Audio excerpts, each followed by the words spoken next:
Hi guys, good morning. Welcome to the December 25th 2029 హిందీలోని ATR చూద్దాం. ఈ వీడియోలోకి వెళ్ళబోయే ముందు ఈ వీడియోని మీరు చివరి వరకు చూడండి. నచ్చితే లైక్ చేయండి, షేర్ చేయండి. మీరు ఏదైనా చెప్పాలి అనుకుంటే కింద కామెంట్ రూపంలో తెలియజేయండి.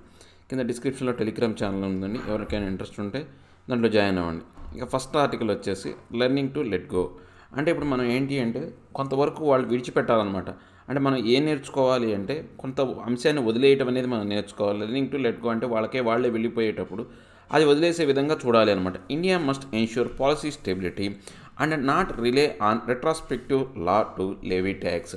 అంటే భారతదేశం ఏం చేయాలి అంటే భారతదేశం ఖచ్చితంగా కొన్ని పాలసీకి సంబంధించినటువంటి ఈ యొక్క స్థిరత్వం అనేది అంటే మనకు సిద్ధాంతపరమైనటువంటి స్థిరత్వం అనేది సంపాదించుకోవాలన్నమాట. అలాంటి వాటిని ఏర్పరచుకోవాలి. అంతేగాని ఈ యొక్క రెట్రాస్పెక్టివ్ అంటే ఇంతకుముందు సంబంధించినటువంటి చట్టాలు ఏవైతే ఉన్నాయో వాటి మీద ఆధారపడకుండా ముఖ్యంగా ఈ యొక్క ట్యాక్స్ని కూర్చే అంశంలో లెవీ ట్యాక్స్ అంటే ట్యాక్స్ను ఏర్పాటు చేయడం అనమాట. ట్యాక్స్ నుంచి ఏర్పాటు చేసే అంశంలో పాత వాటి మీద ఆధారపడకూడదు అని చెప్తున్నారనమాట. The permanent court of arbitration at the Hague on Wednesday ruled in favor of energy firm Cain Paul over a retrospective tax demand worth 24,500 crores pursued by India's taxmen since 2014. అంటే ఈ యొక్క పర్మనెంటరీ ఆర్బిటరీ కోర్ట్ ఏదైతే ఉందో అది హ్యూగేలో ఉందన్నమాట. ఇది important అండి, ఎక్కడ ఉందనేది ఇంపార్టెంట్ అనమాట. సో వెడ్నెస్డే వీళ్ళు ఏం చేశారంటే బుధవారం మొన్న ఏదైతే ఒక ఎనర్జీ ఫిర్మ్ ఏంటంటే కైన్ పాల్ అనే సంస్థకి ఏదైతే ఉందో వాళ్ళకి అనుకూలంగా తీర్పు అనేది ఇచ్చారనమాట. ఎందుకంటే రెట్రాస్పెక్టివ్ అంటే పాతగా ఇంతకుముందు ఉన్నటువంటి ట్యాక్స్లు ఏవైతే ఉన్నాయో ఆ ట్యాక్స్ డిమాండ్ ఎంత అంటే 24,500 కోట్లు డిమాండ్ చేయాలని చెప్పేసి భారతదేశానికి సంబంధించినటువంటి ఈ ట్యాక్స్ మెన్ అంటే మన భారతదేశానికి సంబంధించినటువంటి పన్నులు వసూలు చేసేవాళ్ళు ఎవరైతే ఉన్నారో సిన్స్ 2014 నుంచి 24,500 కోట్లు కట్టాలని చెప్పేసి వాళ్ళ మీద ఏదైతే ఉందో వాళ్ళకి ఒక ఆర్డర్ పంపించారు, ఒక ట్యాక్స్ సంబంధించినటువంటి అంశాన్ని స్టేట్మెంట్ పంపించారు. దానికి సంబంధించి వాళ్ళు ఈ పర్మనెంట్ కోర్ట్ ఆఫ్ ఆర్బిట్రేషన్లో వాళ్ళు కేసు దాఖలు చేశారన్నమాట. ఈ కేసులో ఇప్పుడు ఏంటి వాళ్ళకి అనుకూలంగా తీర్పు వచ్చింది. కెయిన్ పాల్క్ అనే యొక్క సంస్థకి అనుకూలంగా తీర్పు వచ్చిందనమాట. It has ruled that the tax levy pertaining to a corporate reorganization exercise undertaken in 2006-7 falls foul of the India-UK Bilateral Investment Pact. అంటే ఇప్పుడు మనం కనుక చూసుకుంటే ఈ ట్యాక్స్ అనేది లేవి అంటే ఈ యొక్క ట్యాక్స్ కూర్పు అనేది కనుక మనం చూస్తే ఏంటంటే ఈ యొక్క కార్పొరేట్ రీఆర్గనైజేషన్ ఎక్సర్సైజ్ ఎప్పుడైతే 2006-7లో జరిగిందో దానికి సంబంధించిందనమాట. దీనికి సంబంధించినటువంటి ఈ యొక్క యూకే ఇండియాకి సంబంధించినటువంటి బైలాటరల్ ఇన్వెస్ట్మెంట్ ప్యాక్ అనేది పూర్తిగా రద్దయిపోయింది, ఫౌల్ అయిందనమాట, దెబ్బతిన్నదనమాట. The timing could not have been worse for the government. Expiry of 3-month deadline to contest a similar retrospective taxation case lost against Vodafone this September. అంటే ఇప్పుడు గవర్నమెంట్కి అనేది పరిస్థితులు అనేవి దారుణంగా దెబ్బతిలేదనమాట. ఏదైతే ఈ యొక్క ఎక్స్పైరీ అనమాట 3 months డెడ్ లైన్ ఏదైతే ఉందో సిమిలర్ రెట్రాస్పెక్టివ్ టాక్సేషన్ కేసు అనేది మనం ఇంతకుముందు వడాఫోన్కి సంబంధించినటువంటి కేసులో కూడా మన భారతదేశానికి సంబంధించిన ప్రభుత్వం అనేది ఇలానే అంటే ఇక ప్రభుత్వానికి సంబంధించిన టాక్సేషన్ డిపార్ట్మెంట్ అనేది ఇలానే ఓడిపోయిందనమాట. సో పరిస్థితులు అనేవి దిగజారలేదు, ఇంకా అంటే 3 నెలల సమయం ఏదైతే ఉందో అది ఇంకా ఉందన్నమాట. But unlike the telecom case where the government would only need to fork out around 80 crore rupees if it were to concede defeat. This verdict includes a sharp 1.4 billion payable as damage to Cain. అంటే ఇప్పుడు మనం కనుక చూస్తే ఇప్పుడు ఇది telecom case లాగా లేదనమాట. ఇది టెలికామ్ కేసులో ఉన్నటువంటి పరిస్థితులు వేరు, అలా కాకుండా వేరుగా ఉందన్నమాట. సో ఇప్పుడు మనం ఈ గవర్నమెంట్ అనేది ఈ యొక్క ఓటమిని కనుక ఒప్పుకుంటే జస్ట్ ఒక 80 కోట్ల రూపాయలు మాత్రమే ఈ యొక్క అంశానికి సంబంధించినటువంటి దాన్ని వదులుకోవాల్సి వస్తుంది. అలా కాకుండా ఈ యొక్క వర్డిక్ట్లో అంటే ఈ తీర్పు కనుక వాళ్ళు కరెక్ట్ కనుక తీర్పు కనుక వాళ్ళు చెప్పారనుకోండి, అంటే కేసును ఉపసంహరించుకున్నారనుకోండి, మనకు ఒక 80 కోట్ల నష్టం వస్తుంది. అదే తీర్పు అనేది వాళ్ళు చెప్పిన దాని ప్రకారం చేయాలంటే అప్పుడు మన భారతదేశం $1.4 బిలియన్ డ్యామేజ్ కింద వాళ్ళకి కెయిన్ అనే సంస్థకి కట్టాల్సి ఉంటుంది అనమాట. The damages arises from tax authorities decision to take by force and subsequently cell the companies shares and freeze dividend payments as well as tax refunds to recover the disputed tax dues even as the arbitration process was underway. So ఇప్పుడు ఈ యొక్క damage అనేది ఎందుకు వచ్చింది అంటే ఈ యొక్క taxation authority అనేది వాళ్ళు తీసుకున్న నిర్ణయం కారణంగా అంటే వాళ్ళు ఏంటంటే సబ్సిక్వెంట్గా కంపెనీ షేర్లు అనేవి అమ్మారు, వాళ్ళు ట్యాక్స్ కట్టలేదని చెప్పేసి ఆ షేర్లు వీళ్ళు ప్రభుత్వం అమ్మిందనమాట. దాంతోపాటు వాళ్ళకి సంబంధించినటువంటి ఏవైతే యొక్క పేమెంట్స్ అన్నీ కూడా పూర్తిగా నిలుపుదల స్తంభింపజేశారనమాట. ఈ ట్యాక్స్ రీఫండ్కి సంబంధించిన అంశాలు ఏవి ఇవ్వలేదనమాట. సో ఇలాంటి ఈ యొక్క డిస్ప్యూటెడ్ ట్యాక్స్కి సంబంధించినటువంటి అంశం అనేది ఈ యొక్క ఆర్బిట్రరీ పాలసీలో అండర్ వేలో ఉన్నప్పటికీ కూడా ఇలాంటి పనులన్నీ మన భారతదేశం చేసిందనమాట. This outcome has repercussions not in the least for an arbitration plea filed over the same tax demand by Crane's parent firm Vedanta, whose verdict is awaited. So ఇప్పుడు మనకి యొక్క అవుట్కమ్ ఏవైతే ఉందో ఈ పర్యవసాన రిపర్కషన్స్ అంటే పర్యవసానాలు ఏవైతే ఉన్నాయో ఇవి ఈ యొక్క ఆర్బిట్రేటరీ ఫీల్డ్ అంటే యొక్క ప్లీలోకి సంబంధించినటువంటి చివరి అంశం కాదనమాట, లీస్ట్ అంశం అయితే కాదనమాట.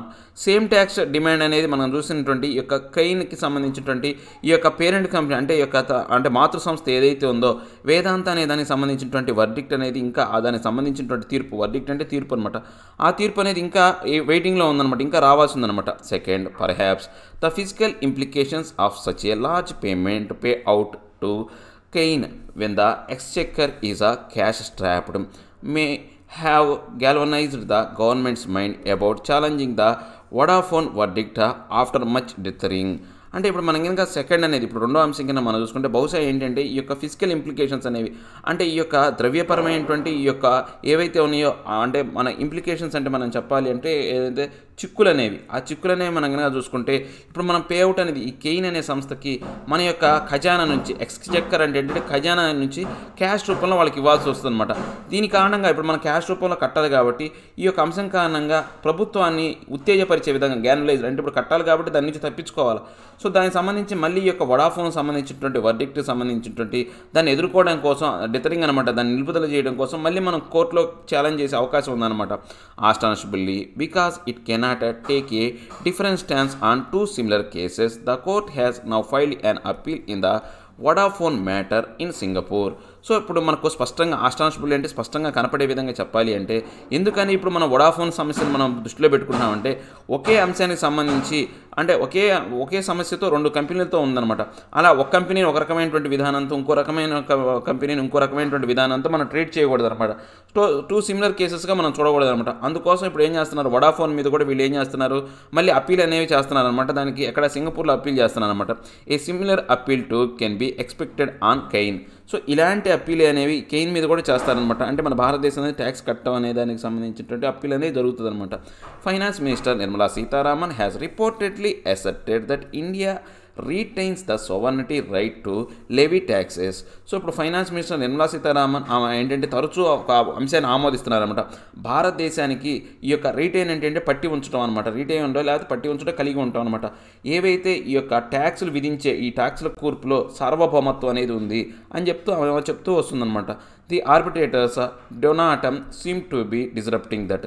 ఈ యొక్క ఆర్బిట్రేటర్ ఎవరైతే ఉన్నారో ఈ కోర్టులకు సంబంధించిన వాళ్ళు ఎప్పుడూ కూడా దాన్ని అంతరాయం కలిగించకూడదు, ఆ సోవర్నిటీని దెబ్బతీసే విధంగా చేయకూడదు. The fact is that this government has asserted from the outset it is not in favour of retrospective legislative changes. అంటే ఇప్పుడు మనం నిజంగా చెప్పాలంటే ఈ గవర్నమెంట్ సంబంధించినటువంటి ఆమోదానికి సంబంధించినటువంటి అంశం అనేది చెప్పాలి అంటే ఇది దానికి సంబంధించింది కాదనమాట, మన సోవర్నిటీకి సంబంధించినటువంటి ఫేవర్ అయినటువంటి అంశం కాదనమాట. ఇదేంటంటే రెట్రాస్పెక్టివ్ ఏదైతే లెజిస్లేటివ్ చేంజెస్ ఏవైతే ఉన్నాయో అంటే ఇంతకుముందు ఏవైతే అంశాలు ఉన్నాయో వాటికి సంబంధించినటువంటి చేంజెస్ అనమాట. PM Narendra Modi had promised to resolve concerns on retrospective taxation introduced to global consternation in 2012 by then finance minister Pranab Mukherjee after losing a tax battle with Vodafone in the supreme court. అంటే ఈ యొక్క నరేంద్ర మోడీ మన ప్రధానమంత్రి అయినటువంటి ఈ యొక్క నరేంద్ర మోడీ ఆల్రెడీ ఈ యొక్క దాని మీద వాగ్దానం చేశాడనమాట. ఈ యొక్క రెట్రాస్పెక్టివ్ ట్యాక్సేషన్ విధానం అంటే ఈ యొక్క పాతపడినటువంటి ఇంతకుముందు వెనక్కి చూసే విధానం ఏదైతే ఉందో దానికి సంబంధించినటువంటి ఈ యొక్క గ్లోబల్గా ఉన్నటువంటి ఈ యొక్క అంశాలు ఏవైతే ఉన్నాయో 2012 సంబంధించినటువంటి అప్పుడు ఫైనాన్స్ మినిస్టర్ అయినటువంటి ప్రణబ్ ముఖర్జీ ఏదైతే ఉందో ఈ యొక్క వడాఫోన్ మీద ఈ యొక్క సుప్రీంకోర్టులో కేసు ఓడిపోయిన తర్వాత ఏర్పాటు చేసినటువంటి చట్టాన్ని దాంట్లో ఉన్నటువంటి ఆందోళనలు అనేవి ఖచ్చితంగా పరిష్కరిస్తాను, వాటిని రిజాల్వ్ చేస్తానని చెప్పేసి ఆయన ఎప్పుడో చెప్పాడనమాట. The Cairn order even refer to statement by BJP leader like the late Arun Jaitley terming the retrospective amendment as a tax terrorism while in opposition. So ఇప్పుడు ఈ యొక్క కెయిన్ అనేది వాళ్ళ యొక్క ఆర్డర్లో ఏంటంటే వాళ్ళు ఆ కెయిన్ సంస్థ అనేది వాళ్ళ యొక్క ఆర్డర్లో ఏంటంటే ఒకప్పుడు బీజేపీ లీడర్ అంటే చనిపోయినటువంటి యొక్క అరుణ్ జైట్లీ యొక్క స్టేట్మెంట్ కూడా చెప్పారనమాట. ఈ యొక్క రెట్రాస్పెక్టివ్ అమెండ్మెంట్స్ ఏవైతే ఉన్నాయో అంటే పాత వాటికి సంబంధించిన ట్యాక్స్లు అనేవి తిరిగి తోడటం అనేది అది పూర్తిగా ట్యాక్స్లో ఒక ఉగ్రవాదం లాంటిదని చెప్పేసి వీళ్ళు ఎప్పుడైతే ఈ యొక్క బీజేపీ పార్టీ అపోజిషన్లో ఉన్నప్పుడు ఆయన ప్రస్తావించారనమాట. అదే అంశాన్ని వాళ్ళు ఆ యొక్క ఆర్బిట్రరీ కోర్టులో కూడా వాళ్ళు దానికి సంబంధించినటువంటి యొక్క ఆర్డర్ అనేది ఇచ్చారనమాట. The guilty clauses could have been scooped in to the first NDA budget itself but verbs about it being a suit boot sarkar then that compelled the government to retract land acquisition reforms may have deepened the enthusiasm for investor friendly changes.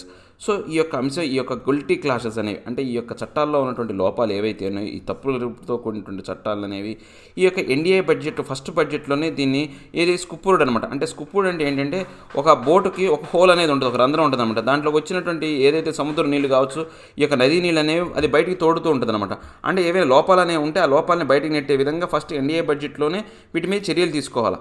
కాకపోతే ఇక్కడ ఏమైంది ఈ యొక్క boot సర్కార్ అంటే కొత్తగా ఈ యొక్క ప్రభుత్వాన్ని మార్చే విధానంలో గవర్నమెంట్ అనేది ఎక్కువగా దేని మీద సంబంధించిందంటే ఈ యొక్క ఎక్వైజేషన్ రిఫార్మ్స్ అనమాట. ల్యాండ్ ఎక్వైజేషన్ అంటే ఈ యొక్క స్థలాన్ని కేటాయించడానికి సంబంధించినటువంటి చట్టాలు కావచ్చు, తర్వాత ఈ యొక్క ఇన్వెస్టర్కి సంబంధించినటువంటి ఫ్రెండ్లీ చేంజెస్ సంబంధించినటువంటి అంశాల మీద ఎక్కువగా దృష్టి కేంద్రీకరించింది. కానీ ఈ రిట్రాస్పెక్టివ్ అంటే పాత సంబంధించినటువంటి ట్యాక్సుల మీద ఎక్కువ యొక్క దృష్టిని కేంద్రీకృతం చేయలేదన్నమాట. Losing the arbitration in the most watched cases under a troublesome law that has hurt India's investment credibility, provided a catering opportunity to let go while resting the blame for the mess on the UPA. అంటే ఇప్పుడు మనకు ఈ యొక్క మనం ఎక్కువగా ఏంటంటే ఇప్పుడు ఈ ఆర్బిట్రేషన్ కోర్టులో మనం ఎక్కువగా ఓడిపోతున్నాం అనమాట. ఇలాంటి అంశాలన్నీ కూడా మన భారతదేశాన్ని అంటే ప్రపంచం ముందు పెట్టుబడులకు సంబంధించినటువంటి ఏదైతే క్రెడిబిలిటీ నమ్మకదగినటువంటి అంశంలో మన భారతదేశానికి కొంత సమస్య ట్రబుల్సమ్ అనమాట, కొంత సమస్య అనేది ఏర్పడే విధంగా ఉందన్నమాట. సో ఇలాంటి సమయంలో మన ప్రభుత్వం ఏం చేయాలంటే క్యాథర్టిక్ అనమాట. అంటే ఏంటంటే శుద్ధి చేసే విధానం ఉన్న క్లెన్సింగ్ విధానం ఏదైతే ఉందో క్యాథర్టిక్ అంటే ఏంటంటే క్లెన్సింగ్ అనమాట. ఒక అవకాశంగా తీసుకోవాలి, మన యొక్క చట్టాల్లో శుద్ధి జరుగుతుందనే అవకాశంగా తీసుకొని దాన్ని పట్టించుకోకుండా వదిలేయాలన్నమాట. సో దీని కారణంగా ఏమవుతుందంటే ఈ యొక్క మనకు ఏదైతే ఈ యొక్క దీనివల్ల ఏర్పడినటువంటి మన నిందంతా కూడా మనది ఎవరి మీద వేయాలంటే ఇంతకుముందు యూపీఏ ప్రభుత్వం మీద వేయాలి. యూపీఏ టైంలో ఇలాంటి చట్టాలు వచ్చినాయి కాబట్టి ఆ చట్టాలు మేము పట్టించుకోవట్లేదు, ఆ చట్టాల ద్వారా వచ్చిన మా యొక్క అపజయం కూడా కోర్టులో వచ్చిన అపజయం కూడా మాకు సంబంధం లేదు అని చెప్పేసి వదిలేసే విధంగా ప్రభుత్వం అనేది చర్యలు తీసుకోవాలి అని చెప్తున్నాను అనమాట. In doubling down instead the government has scored a self goal. అంటే ఇప్పుడు దీనికి సంబంధించినటువంటి అంశాన్ని డబులింగ్ డౌన్ అంటే దాని యొక్క తీవ్రతను తగ్గించుకోవడం బదులుగా మన భారతదేశం ఏంటంటే సెల్ఫ్ గోల్ అనమాట. అంటే సెల్ఫ్ గోల్ ఏంటి మళ్ళీ ఇంకో కొత్త తప్పు చేయకూడదు చేస్తున్నారు అని చెప్తున్నాను అనమాట.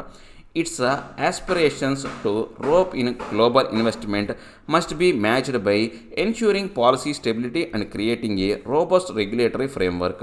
సో ఇప్పుడు మనకు కోరికలు ఆస్పిరేషన్స్ అంటే ఏంటంటే కోరికలు అనేవి ఎలా మనకు గ్లోబల్గా పెట్టుబడికి సంబంధించినటువంటి దేశంగా మన భారతదేశాన్ని తయారవ్వాలి, ప్రపంచ దేశాల నుంచి పెట్టుబడులు ఆకర్షించాలనే అంశంతో మనం మ్యాచ్ అవ్వాలి అంటే దీనికి సంబంధించినటువంటి సిద్ధాంతపరమైనటువంటి ఈ యొక్క స్థిరత్వం అనేది ఉండాలి. పాలసీ స్టెబిలిటీ సిద్ధాంతపరమైనటువంటి స్థిరత్వం ఉండాలి. దాంతోపాటు ఇంకా ఏం క్రియేట్ చేయాలంటే ఈ యొక్క దృఢమైనటువంటి రెగ్యులేటరీ ఫ్రేమ్వర్క్స్ అనమాట. దీనికి సంబంధించినటువంటి ఈ యొక్క అంశాలు ఏవైతే ఉన్నాయో మార్పులు తీసుకొచ్చే అంశాలు అనేవి తయారు చేయాలి అని చెప్తున్నాను అనమాట. ఏం లేదండి, ఇప్పుడు మన భారతదేశానికి ఆల్రెడీ ఇంతకుముందు వడాఫోన్ కేసులో ఆర్బిటరీ కోర్టులో మన భారతదేశం ఓడిపోయింది. ఇప్పుడు క్రెయిన్ అనే సంస్థలో కూడా మన భారతదేశం అనేది ఆర్బిటరీ కోర్టులో ఓడిపోయిందనమాట. మనం ఆ కేసులో మనం ఎక్కువగా దాన్ని తలదోర్చకుండా దాన్ని కనుక వదిలేయగలిగితే మనం ఒక 80 కోట్లు మాత్రం నష్టపోవాల్సి వస్తుంది అనమాట. ఒకవేళ ఆ కేసులో వాళ్ళు పూర్తిగా గెలిచి పూర్తిగా దానికి సంబంధించినటువంటి అంశాల్లో మనం వస్తే కనుక $1.4 బిలియన్ అమౌంట్ అనేది మనం కట్టాల్సి వస్తుంది అనమాట. అది ఎక్కువ నష్టం వస్తుంది. సో ఇప్పుడు ఏమైంది, ఒకటి వదిలేసి ఉంటే బాగుండేది. ఇప్పుడు ఏం చేశారు, వీళ్ళు కోర్టులో కేసులో పోయారు కాబట్టి ఇప్పుడు కట్టాల్సిన పరిస్థితి వచ్చింది. సో ఇది కట్టలేం కాబట్టి మన ఖజానా నుంచి కట్టాలి కాబట్టి ఇది ప్రభుత్వ సొమ్ము కాబట్టి కట్టలేం కాబట్టి మళ్ళీ ప్రభుత్వం ఏం చేస్తుంది, పై కోర్టుకు అప్పీల్ చేసుకుంటుంది అనమాట. వడాఫోన్కి దీనికి ఒకేసారి సింగపూర్లో కోర్టులో కేసు అనేది అప్పీల్ చేస్తుంది. సో ఇలాంటి విధానం అనేది కరెక్ట్ కాదు. భారతదేశ ప్రభుత్వం ఏం చేయాలి అంటే ఇలాంటి సమస్యలు వచ్చినప్పుడు వాటిని యూపీఏ ప్రభుత్వం వచ్చిన చట్టాలు కాబట్టి వాటి మీద బాధ్యత వహించి వాటిని చూసి చూడనట్టు వదిలేయాలి. అంతేగాని వాటి మీద కేసులు తీసుకొని వాటి యొక్క పూర్తి బాధ్యత వాళ్లే తీసుకోవడం వల్ల ఏంటంటే భారతదేశం అనేది ప్రపంచానికి ఒక పెట్టుబడికి సరిపోయే ఒక దేశంగాను ఒక నమ్మకాన్ని ఏర్పరచుకోవాలని చూస్తుందన్నమాట. దాన్ని దెబ్బతీసే విధంగా ఉంటుంది. దాంతోపాటు మనం ఏంటంటే పాలసీ స్టెబిలిటీ అనేది తీసుకురావాలా, రోబోస్ట్ రెగ్యులేటరీ ఫ్రేమ్వర్క్స్ కూడా మనం తయారు చేయాలని చెప్పేసి చెప్తున్నాను అనమాట. Next provocation trap. అంటే ప్రొవొకేషన్ అంటే ఏంటంటే రెచ్చగొట్టే విధానం అనమాట. ట్రాప్ అంటే మనకు వాడిని రెచ్చగొట్టి మనం ఏం చేస్తాము, వాడిని మనం ట్రాప్లో పడేసుకుంటాం, అంటే వాడిని ఉచ్చులో పడేస్తాము అని చెప్పేసి. ప్రొవొకేషన్ ట్రాప్ అంటే రెచ్చగొట్టే ఒక ఉచ్చు అనమాట. Iran should rein in its proxies in Iraq and allow the Biden administration to reboot diplomacy. So ఇప్పుడు ఏం చేయాలి, ఇరాన్ అనేది షుడ్ రెయిన్ అంటే కళ్యాలు బిగించాలన్నమాట. ఎవరికి, వాళ్ళ సంబంధించినటువంటి మిత్రులు ఎవరైతే ఉన్నారో, ప్రాక్సీస్ ప్రతినిధులు ఎవరైతే ఉన్నారో ఇరాక్లో ఉన్న వాళ్ళ మీద కళ్యాలు విధించి ఈ యొక్క బిడెన్ అడ్మినిస్ట్రేషన్ వచ్చి అతను మళ్ళీ ఆ యొక్క డిప్లొమసీ అనేది తిరిగి పునరుద్ధరించే వరకు, రీబూట్ చేసే వరకు కూడా కొంతవరకు వాళ్ళని పట్టి ఉంచాలి, అంతేగాని వాళ్ళని రెచ్చగొట్టకూడదు అని చెప్పేసి చెప్తున్నారన్నమాట. The rocket attack on the US embassy in Baghdad on Sunday which American military leaders called the largest attack on the highly fortified green zone in a decade have sent tensions in the region soaring. అంటే ఇప్పుడు మనం కనుక చూస్తే ఒక rocket attack అనేది US embassy బాగ్దాద్లో, అంటే ఈ యొక్క ఇరాక్లోని బాగ్దాద్లో మొన్న ఆదివారం జరిగిందనమాట. సో ఈ యొక్క అమెరికన్ మిలిటరీ లీడర్స్ అనేవాళ్ళు దీన్ని ఎలా అంటే అభివర్ణించారంటే ఇది ఒక పెద్ద అటాక్ అనమాట. హైలీ ఫోర్టిఫైడ్ అంటే బాగా కట్టడం, అంటే దృఢమైనటువంటి కట్టడం ఏదైతే ఉందో అది గ్రీన్ జోన్లో ఉంది. గ్రీన్ జోన్లో అంటే వాటి మీద అలాంటి దాడులు అనేవి జరపకూడదు అనమాట. ఈ డికేడ్లోనే జరిపినటువంటి పెద్ద దాడి అని చెప్పారు. సో దీని కారణంగా ఇప్పుడు ఉధృత పరిస్థితులు అనేవి ఈ యొక్క రీజియన్లో తలెత్తినాయి అనమాట. President Donald Trump and senior leader of the administration have pointed to Iran saying that it supplied the rockets. So ఇప్పుడు డొనాల్డ్ ట్రంప్ కావచ్చు, ఆ సీనియర్ లీడర్ అడ్మినిస్ట్రేషన్ ఎవరైతే ఉన్నారో డొనాల్డ్ ట్రంప్ తరపు వాళ్ళందరూ కూడా ఇప్పుడు ఈ అంశాన్ని ఇరాన్ మీదే ఈ యొక్క అంటే దీన్ని ముద్దాయిగా ఎవరిని చూపిస్తున్నారంటే ఇరాన్ని చూపిస్తున్నారనమాట. దీనికి సంబంధించినటువంటి రాకెట్ సప్లై చేసింది ఇరానే అని చెప్పేసి, అంటే జరిగింది బాగ్దాద్లో ఇరాక్లో జరిగినప్పటికీ దానికి సంబంధించినటువంటి రాకెట్ ఆయుధాన్ని సప్లై చేసింది ఇరాన్ అని చెప్పేసి వాళ్ళు దాని మీద నింద మోపారనమాట. The offensive appears to have been countered by the US radar guided defence system.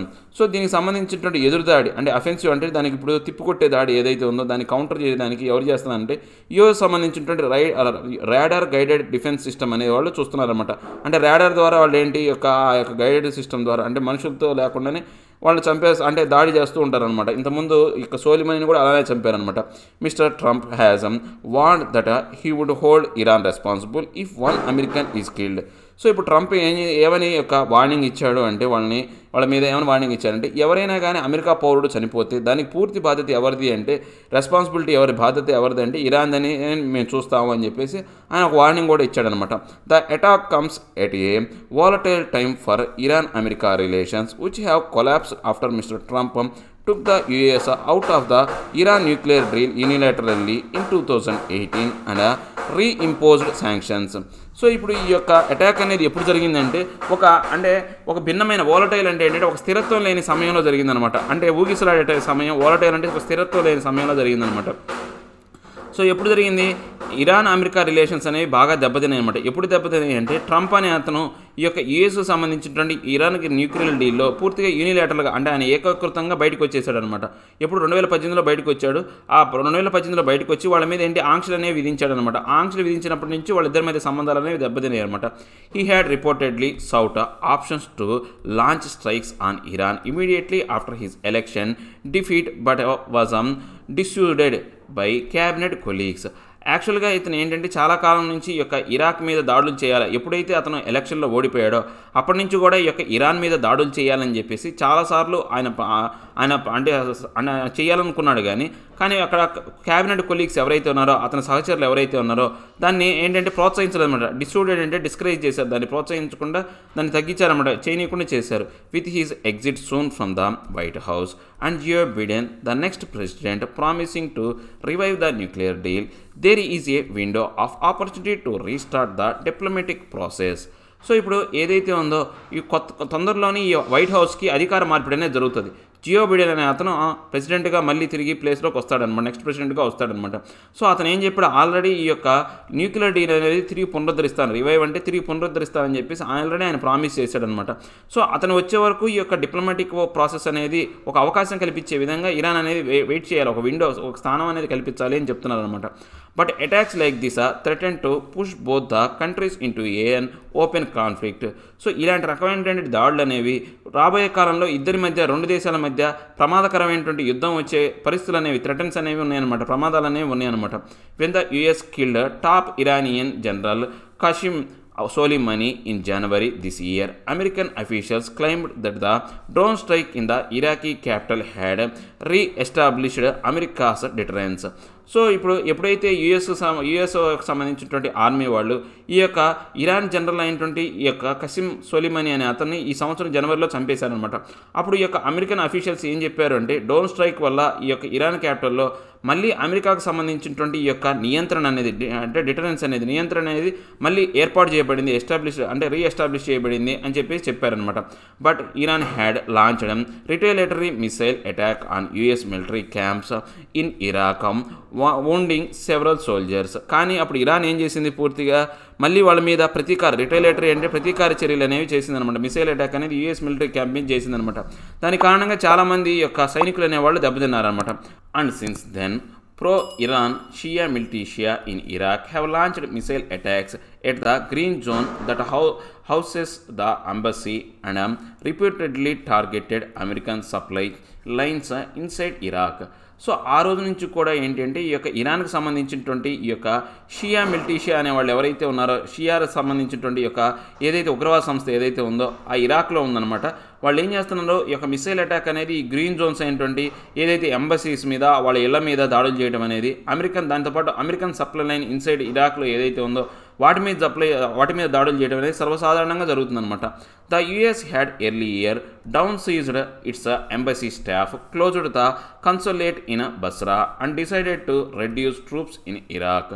So America ఏం చేసింది అంటే ఎర్లియర్గా ఏం చేసింది, ఈ యొక్క ఎంబసీ స్టాఫ్ అనే యొక్క సంఖ్య అనేది డౌన్ సైజ్ అంటే వాళ్ళ యొక్క సంఖ్య అనేది తగ్గించింది అనమాట. దాంతోపాటు ఇంకా కన్సులేట్ బస్రాలో ఉన్నటువంటి ఈ యొక్క కన్సులేట్ అనేది పూర్తిగా అంటే ఈ దౌత్య కార్యాలయం ఏదైతే ఉందో దాన్ని పూర్తిగా నిలుపుదల చేసిందనమాట, పూర్తిగా మూసేసిందనమాట. దానికి సంబంధించి ఇంకా ఇరాక్లో వాళ్ళకి సంబంధించినటువంటి ట్రూప్స్ కూడా తగ్గించాలని అనుకుంటూనే ఉంది. If US Iran relations are now at an explosive stage, the primary responsibility lies with mister Trump. So ఇప్పుడు యుఎస్కి ఇరాన్కి ఈ యొక్క రిలేషన్స్ అనేవి ఈ యొక్క ఎక్స్ప్లోజివ్ అనమాట, అంటే వివాదాస్పదంగా ఉన్నాయి, ఈ స్థాయిలో ఉన్నాయి అంటే దానికి ప్రధానమైనటువంటి బాధ్యత ఎవరు వహించాలంటే ట్రంప్ అనమాట. ఎవరైతే ఈ యొక్క యుఎస్ ప్రెసిడెంట్ అయినటువంటి మిస్టర్ ట్రంపే అనమాట. His actions derailed A functioning international deal and his maximum pressure campaign turned and Iran fully complaint with the deals terms more dangerous. అంటే ఇప్పుడు ఏంటి మనం పూర్తిగా చూస్తే అతని యొక్క చర్యలు అనేవి పూర్తిగా డీరైల్ అనమాట, అంటే పట్టాలు తప్పించారనమాట. ఈ యొక్క ఫంక్షనింగ్ ఆఫ్ ఇంటర్నేషనల్ డీల్కి సంబంధించినటువంటి అంశాలని పక్కకు తొలగించే విధంగాను, దాంతోపాటు మ్యాక్సిమం ప్రెజర్ క్యాంపెయిన్స్ అనేవి ఇరాన్ మీద, దాంతోపాటు ఫుల్ కంప్లైంట్ అనేది ఈ యొక్క డీల్కి సంబంధించి చాలా ప్రమాదకరమైనటువంటి స్థితిలోకి వెళ్ళిపోయిందనమాట. Besides targeting the American embassy, Iran directly or through proxies had attacked oil facilities and tankers in the Gulf over the past 2 years. So ఈ యొక్క అమెరికా సంబంధించినటువంటి అంబసీల మీద దాడి చేయడమే కాకుండా ఇరాన్ ఇంకా దాంతోపాటు ఇంకా ఏం చేస్తుందంటే డైరెక్ట్గా వాళ్ళ యొక్క ప్రతినిధులతోనూ, దాంతోపాటు ఈ యొక్క ఆయిల్ ఫెసిలిటీ ట్యాంకర్ సంబంధించినటువంటి గల్ఫ్ ఏరియాలో వాటి మీద దాడులు చేస్తుందన్నమాట గత 2 సంవత్సరాలుగా. Earlier this month a tanker of Jeddah was attacked already by the Iran backed Houthi rebels of Yemen. So already ఇప్పుడు ఈ నెల మొదట్లో మనం కనుక చూసుకుంటే ఒక ట్యాంకర్ ఏదైతే ఉందో జదాహ్ అనే ట్యాంక్ మీద అటాక్ చేశారనమాట. ఎవరు అటాక్ చేశారు? ఇరాన్ యొక్క సపోర్ట్ కలిగినటువంటి హౌతీ రెబల్స్ ఎవరైతే ఉన్నారో యమన్కి సంబంధించినటువంటి రెబల్స్ అనేవాళ్ళు దాని మీద దాడి చేశారనమాట. Iran is under pressure to counter the reported attempts by the US and its allies to scuttle its influence. అంటే ఇప్పుడు ఇరాన్ అనేది చాలా వరకు ఏంటంటే ఒత్తిడిలో ఉందన్నమాట. దీనికి సంబంధించి యుఎస్ చేస్తున్నటువంటి ఈ యొక్క దాడుల్ని తిప్పికొట్టడంలో చాలా వరకు ఒత్తిడిలో ఉందన్నమాట. దాంతోపాటు దీని యొక్క ఎల్లీస్ ఎవరైతే ఉన్నారో అంటే అమెరికాకు సంబంధించినటువంటి ఎల్లీస్ ఎవరైతే ఉన్నారో వాళ్ళు చాలా వరకు వీళ్ళని దెబ్బతీసే విధంగా, స్క్రూటిల్ అంటే ఏంటంటే ఒక పెద్ద పాత్ర అన్నమాట, వాళ్ళ యొక్క ఇన్ఫ్లుయెన్స్ ఏదైతే ఉందో దాన్ని దెబ్బతీసే విధంగా వాళ్ళు ప్రవర్తిస్తున్నారన్నమాట. Late last month Mohsen Fakhrizadeh, a top scientist, was killed inside Iran allegedly by Israeli agents. So ఇక లాస్ట్ మంత్ అనేది కనుక మనం చూస్తే మొహసిన్ ఫకీర్జాద్ అనే ఒక అతను టాప్ సైంటిస్ట్ అనమాట, ఇరాన్కి సంబంధించినటువంటి టాప్ సైంటిస్ట్ అనమాట. అతన్ని ఇరాన్లోనే చంపారు. ఎవరు చంపారు? ఇజ్రాయెల్కి సంబంధించినటువంటి ఏజెంట్ అనేవాళ్ళు చెప్పారనమాట. But in a quest for revenge Iran should not sleep walk in to the trap of provocation. So ఇప్పుడు ఏదైతే ఉందో ఈ యొక్క క్వెస్ట్ అంటే అన్వేషణ అనమాట. అంటే రివెంజ్ని తీర్చుకోవటంలో ఈ యొక్క అన్వేషణలో ఇరాన్ అనేది ఈ యొక్క నిద్రలో నడిచినట్లు ఆ యొక్క రెచ్చగొట్టేదానికి ఆ ట్రాప్లో పడిపోకూడదు, వాళ్ళు ఏంటంటే ఆ ఉచ్చులో పడకూడదు. ప్రొవొకేషన్ అంటే రెచ్చగొట్టం అనమాట. వాళ్ళు రెచ్చగొడుతున్నారు వీడిని ఇరాన్ని. సో ఎందుకని వాళ్ళని ఉచ్చులో పడేసి ఇంక ఇరాన్ దేశాన్ని నాశనం చేయాలన్నమాట. Under any circumstance, attacks on diplomatic missions cannot be accepted. So ఇప్పుడు ఎలాంటి పర్యవసానాలు వచ్చినప్పటికీ ఎలాంటి పరిణామాల్లో కూడా అటాక్ సంబంధించినటువంటి ఈ యొక్క డిప్లొమాటిక్ మిషన్స్ అనేవి వీటిని యాక్సెప్ట్ చేయకూడదు, ఇరాన్ అనేది యాక్సెప్ట్ చేయకూడదు అనమాట. It should rein in the militia groups in Iraq that it supports.